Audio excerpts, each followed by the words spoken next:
Shivaya. Om Namah Shivaya. Om Namah Shivaya. Om Namah Shivaya. Om Namah Shivaya. Om Namah Shivaya. Om Namah Shivaya. Om Namah Shivaya. Om Namah Shivaya. Om Namah Shivaya. Om Namah Shivaya. Om Namah Shivaya. Om Namah Shivaya. Om Namah Shivaya. Om Namah Shivaya. Om Namah Shivaya. Om Namah Shivaya.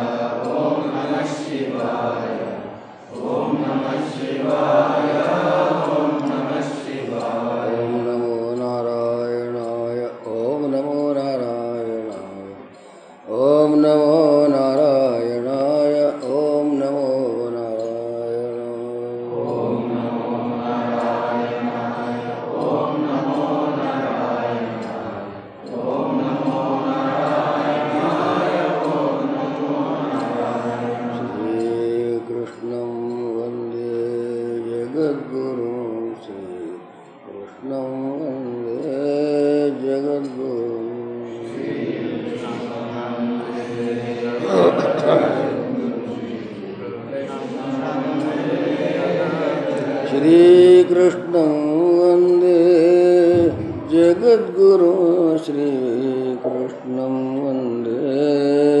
Jagadguru.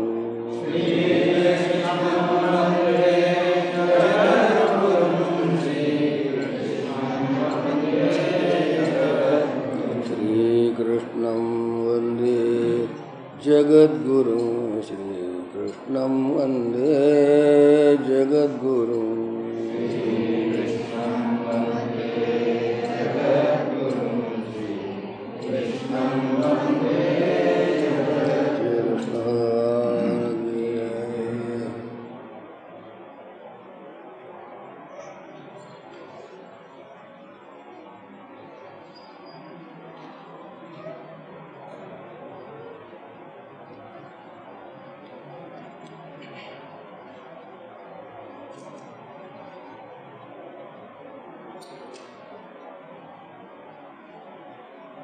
त्रैविद्या मां सोमपाहा पूतपापाः यज्ञैरिष्ट्वा स्वर्गतिं प्रार्थयन्ते ते पुण्यमासाद्य सुरेन्द्रलोकम् आश्रयन्ति दिव्यान्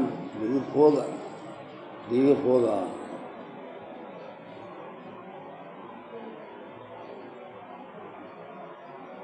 Those who perform elevated actions,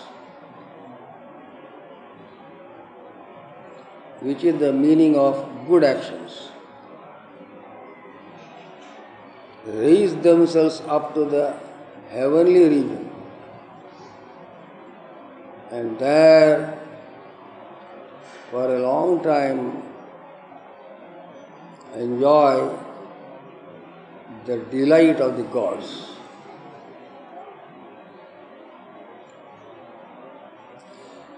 But there is a corollary following from this. Tetam bhuktva sargalokam vishalam chine punye martyalokam vishanti evam trayi dharmam anuprapannaha gata gatam kama kama labanti. The coming and the going in a cycle of births and deaths becomes the fate of those people. Even those people who have spent their life in those good deeds which are sanctioned in the ritualistic portions of the Vedas, whereby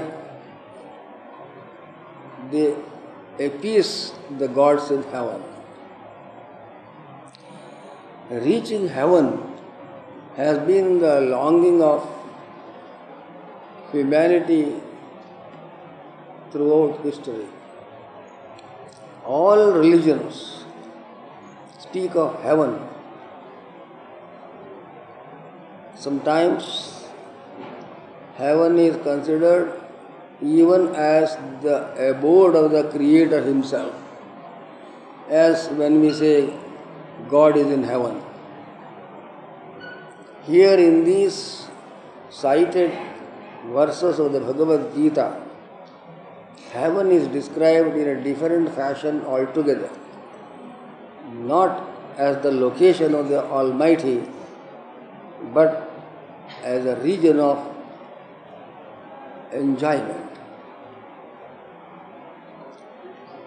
Since enjoyment has been analyzed threadbare in our earlier sessions, and from our point of view, or from anyone's point of view, enjoyment is unimaginable except through the coming of the sense organs in contact with the objects external to them. A person cannot rejoice in one's own self. That is the whole matter. You require something else outside you, some object to titillate the sense organs, whereby it looks that a principle of satisfaction is generated within oneself. Now, speaking about gods in heaven and the possibility of reaching these heavenly regions by good deeds is something worth considering. Does one really go to heaven? And are there gods in such a realm? Is there a blissful region above this physical level? Is it inhabited by divinities like Indra, Varuna and others? How does it come about that a deed that is regarded as good propels a person's soul to the heavenly regions? What is the connection between a good deed and the remote region called heaven, populated by the divinities? The constitution of the heavenly regions must have some similarity with the constitution of the deeds performed in this world in a manner which is considered virtuous or praiseworthy. Now, what is a virtuous action? What is a good action? Easily this question is not answered, because we generally go by the principles of social conduct laid down by us, by the community of people in whose midst we are living. The possibility of reaching a region above this physical level through a good deed implies that the so-called good deed also does not belong to this earth. Earthly action cannot take a person to a non-earthly condition. As is the cause, so is the effect. The perishable cannot take one to the imperishable. Taking for granted that the heaven of the gods is imperishable from one angle of vision at least. Now, what kind of action should we perform in this world in order that we may be made eligible to ascend to the heaven of the gods? We do many good deeds. We do charity. we plant trees, we dig wells on the road, we construct temples, we feed the poor. Are these actions that take us to the heaven of the gods? For this purpose, we have to analyze the meaning of action itself. What do you mean by action? A movement of the limbs of the body in some direction, digging, planting, giving, etc. Do these physical gestures of the limbs of the body constitute action? Evidently, it does not look that they can take us anywhere. A performance which is purely motivated by physical movement does not seem to be adequate to propel us above the physical level. Physical movements will be limited to the physical realm only. A superphysical realm cannot be reached unless there is some superphysical element in our action also. There should be some kind of harmony or similarity of construction between the means adopted and the end that is aimed at. What kind of heavenly character do we find in the actions that we perform in this world known as good? Can anyone come to a decision that some actions that we perform have a heavenly content in them?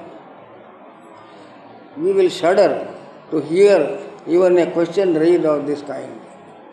Because to us, heaven seems to be so far away, remotely situated above us, that it is difficult to believe that the little acts that we perform, even with a good intention, have anything to do at all with that blessed region of the gods.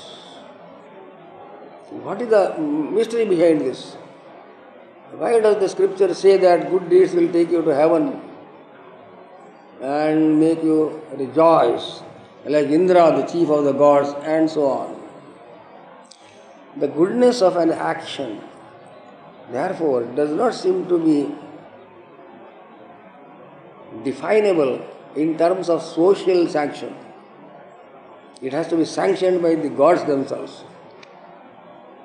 It should be a good deed in the eye of gods, not in the eye of people only. If all humanity says this is a wonderful thing that you have done, it need not necessarily be wonderful. It should be wonderful from the point of view of the structural pattern of the region higher than the physical level. All glory that we earn on this earth planet, conditioned by human thinking, whatever be the imaginary greatness of this achievement, cannot be said to have any kind of heavenly content in it, which would mean that nothing can take us to heaven. If a heavenly deed only can take us to the heavenly region. Actually, we must understand also the meaning of heaven in this context. What is heaven? Is it so many kilometers away above the earth plane? If you travel high in a rocket, far, far beyond in the distant sky, will we be reaching heaven? Even if you touch the border of the expanded space, heaven will not be seen there.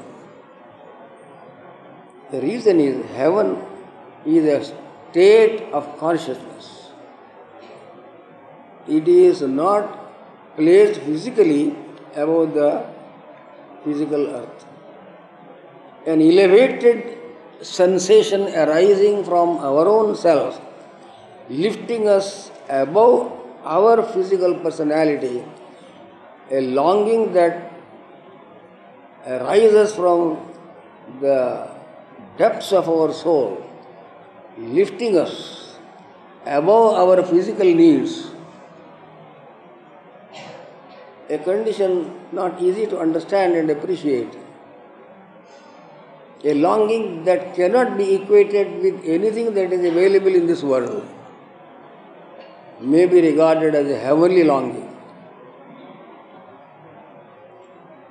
From that point of view, any physical or human achievement in this world cannot be regarded as so good as to be capable of rocketing up to the heavenly region.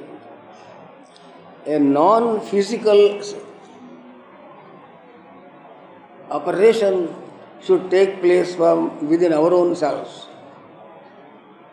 Are we physical personalities, or is there anything non-physical in us?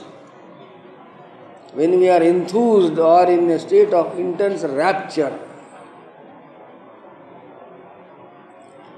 in what we may call an artistic fashion, beautiful music and delighting painting, or even an architecture and a sculpture, can take us above the consciousness of our physical personality. There is an element in us which is not limited to this body, which is it is that longs for achievements beyond the ken of this earth or human thought. Even to reach the heaven of the gods, it is not easy, though Bhagavan Sri Krishna in these verses of the Bhagavad Gita does not regard this achievement as anything worth the while. It is regarded by him as a poor achievement, ending finally in a coming down from the heaven of Indra to the mortal realm of action once again. Gatagatam kama kama labhante. People who desire objects of sense enjoy the cycle of coming and going, even if it be going to heaven and coming back to the earth. So, notwithstanding the fact that the Bhagavad Gita here does not regard an achievement in the heaven is anything of any permanent value, still it is necessary for us to know where is this heaven. We always look up above, opening our eyes to the skies when we pray to a God in heaven, because the concept of the above from our physical point of view is geometrical, distance oriented and spatially conditioned. But the heaven of the gods is supposed to be not measurable in this manner. It is not in space at all. If you travel the endless space for ages, you will not reach the heaven of the gods. Because all these experiences, even in the distant space and time process, these experiences belong to the earth level only. We have to be gods in our own selves to some extent in order that we may reach the gods. Even to reach this heaven of the gods, which Sri Krishna considers as not of any much value, even to reach that poor blessedness of the heaven we have to be gods in our own selves. Because only from a god, a godly deed can emanate.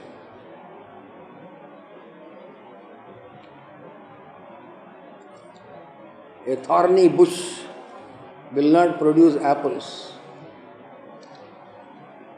Likewise, a distracted mind tethered to the physical body, bothered much about family relations and connections with this earth. What kind of action can proceed from that individual? Purely earthly. Have you seen a godly person anywhere whose deeds may be regarded as divine and motivated by nothing of this earth? If such a person is available, that person may be regarded as fit for going to heaven. It is so difficult to reach the heaven of the gods.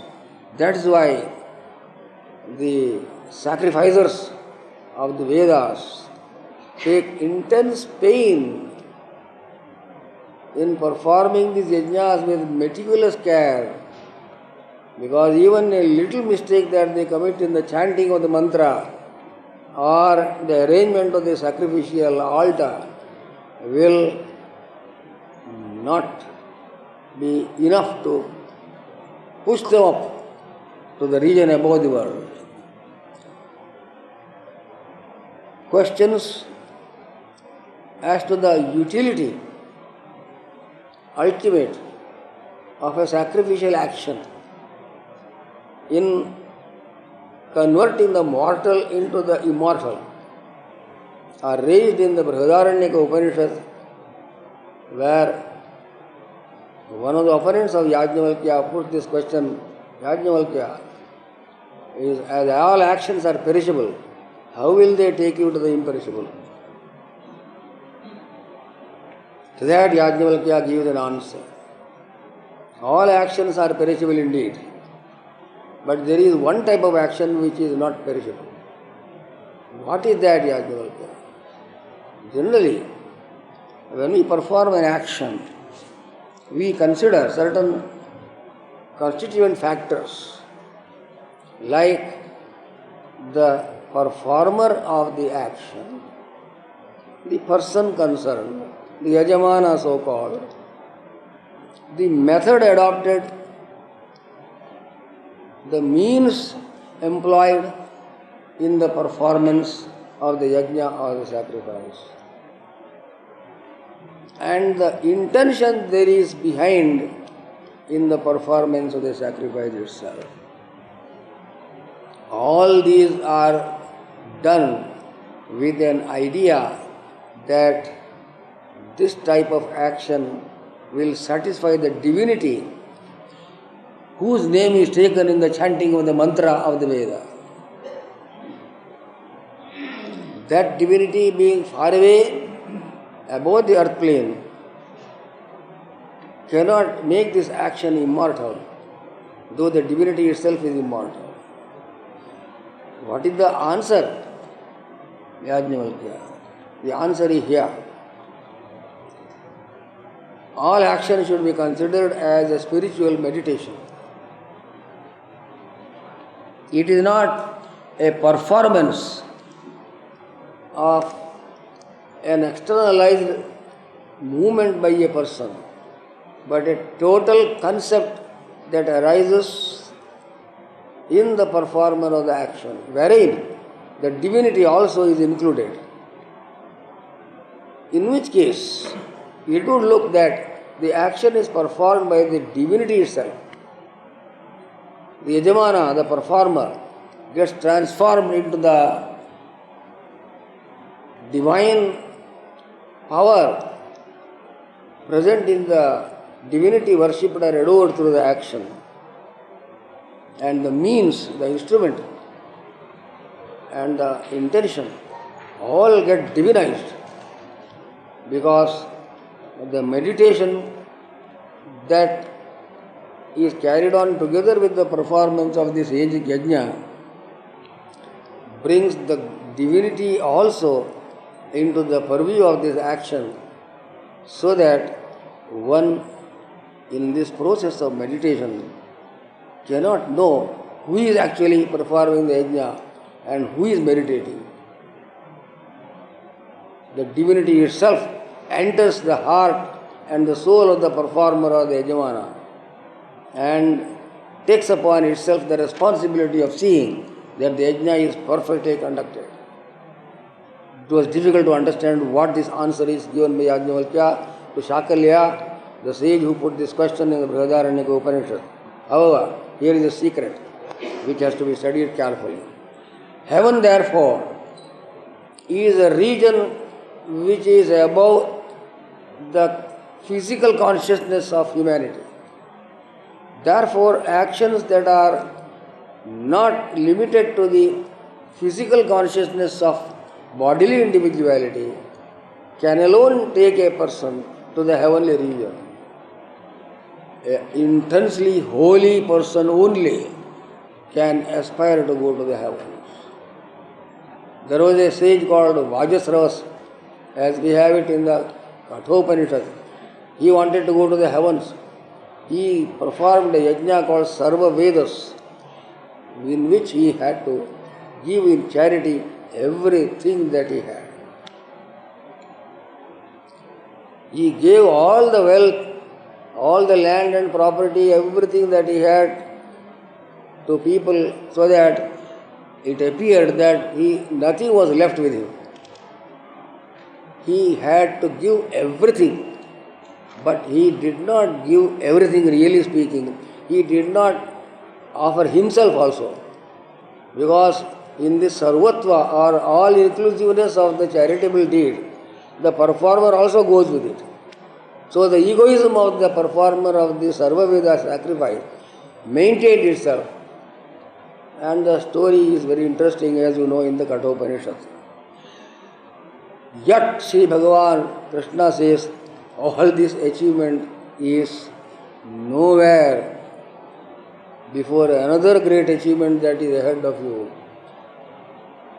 Gatagatam kama kama labhanti, it is true. After that, the great admonition of the Almighty Lord Bhagavan Sri Krishna follows. Ananyas chindayando mam yejana pariyupasate tesham nityabhayutanam yogatshemam vahami. Here also is a passage which prescribes the method of what you call total action and total meditation. We have heard these things said many a time, but the mind is so treacherously selfish and can connive ways and means of not allowing a person to succeed that we don't know what is actually the meaning of this. When the great Lord says, everything shall be provided to that one whose mind and consciousness are united in me or with me, what does he actually mean? Now, where is this God whose meditation or union can provide us with everything that we need? Far away is the God. That is what we generally think. Brahma is in Satyaloka, Vishnu is in Vaikuntha, Shiva, Rudra is in Kailasa. How far are they? How much time will they take to come to rescue us and provide us with our requirements? Our relationship to God also should be clear to us before we try to understand the meaning of this great promise given by the Almighty Himself. Everything shall be provided to you. Not only your requirements will be given to you, these requirements granted to you will also be taken care of, so that you need not have the fear of losing them afterwards.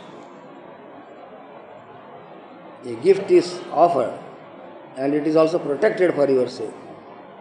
This is a wonderful, miraculous statement which will shake us from our roots if we can really understand what it implies. This is not like going to the heaven of the gods for some time by the performance of a godly deed. This is not a godly deed, something more than it is. What is it? It is unity with the very purpose of creation, the meaning of existence, the principle of eternity itself.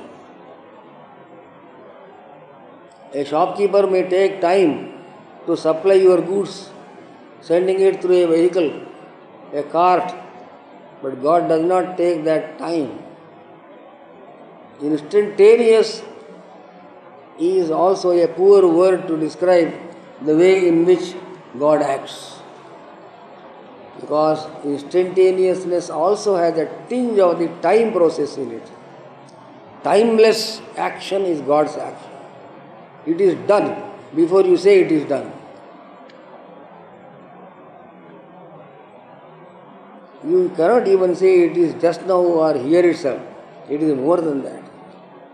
Even the words here and now are poor to describe the manner in which God acts. Because we think in terms of space and time, whereas this action comes from eternity, which is not in space and not in time. To deserve this blessing, which is so great and grand to even to conceive, we have also to manifest from within ourselves the eternity that is within us and that we ourselves are. Mortal deeds, we said, do not take us to heaven. Similarly, time-conditioned devotion, spatially limited actions, will not summon this protection that is promised to us in this Bhagavad Gita, Yogatshemam Vahamyam. The practice of yoga is essentially this much. It is a unity of the deepest in us with the deepest in the cosmos. What is the deepest in us? We are likely to think that this visible, photographed personality is what we are. We know psychologically, for the way of saying at least, that we have a mind which is deeper than the body. There is an intellect and something very deep. But the I, the we, thisness which is asserted through this personality, basically, even at the time of death, even in deep sleep, that one is the deathless principle in us. That deathless eternal principle in us is what defies the consciousness of death and tells us that we cannot die. That is the reason why we always feel that death is far away from us. Though we have seen people dying almost every day, the remaining people never think that it is their fate. Because the eternity that is within them tells them, everybody, that this is not your fate because you are eternal. The eternity is not known, but it is inside, flashing forth in this conviction that all may die but I will not. This feeling arises due to the eternal principle operating within us. In this meditation, which is the requisition for the fulfillment of the promise of Bhagavan Sri Krishna, Yogatshemam Mahamyam, we have to think perhaps as he would like us to think. If a friend can provide you with what you need, you have to think like a friend and not like somebody else. If you turn your face away from the friend will not provide you with your requirements. Unity of purpose, identity of feeling, oneness of existence are implied in friendship. That friendship is to be found also between a devotee and the Supreme Almighty. Suhridam sarvabhutanam jnatva mam shanti mrachati. Peace will be your blessing and your attainment when the time comes for you to realize that I am your true friend. I am the friend of all beings. Suhridam sarvabhutanam jnatva mam shanti mrachati. So there is a heaven above the heavens that we are given in a description, gata gatam kama kama labhante. The Ananyas Chintayento Mam verse is a declaration of the eternal principle in the universe and in our own selves. While the temporal reality speaks in the earlier verses, the eternal being speaks in the subsequent verse. Ananyas Chintayento Mam Vedana Paryupasade Vedam Nityabhayutanam Yogachanam. Difficult is this to think in the mind, more difficult is to meditate like this. The mind is accustomed to think only in terms of what it sees or perceives outside. The eternal principle, the God element, always escapes its notice. It cries and weeps and expects something from somewhere, not believing that whatever one needs will emerge instantaneously from one's own self, provided the eternal comprehensiveness, which is the factor that provides our needs, is also present in our own selves. This is the meaning of thou art that.